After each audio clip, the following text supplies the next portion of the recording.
Hello guys, and welcome to my YouTube channel. My name is Amos Addae and I'm a facilitator at Learning Wisdom School.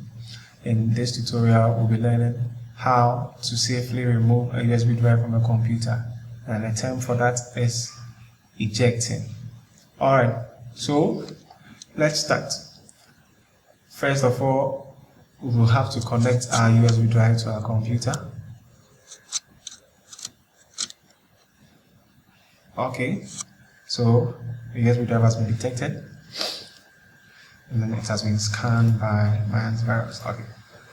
Alright, so I go to this PC, double click on it, or right click and select open.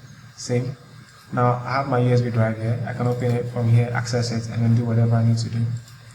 But I want to teach you how to safely eject. So let's say I'm done with doing whatever I need to do with the USB drive.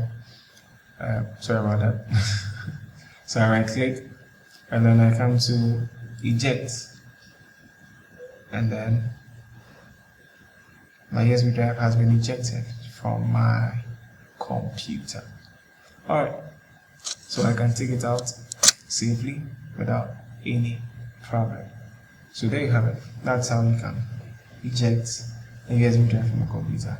Now, why must you eject a USB drive from a computer? You must eject it so that you don't corrupt the drive.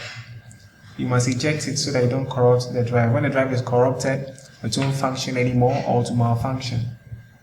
That is, it won't function anymore if you put it into the computer, it won't appear at all, or to malfunction.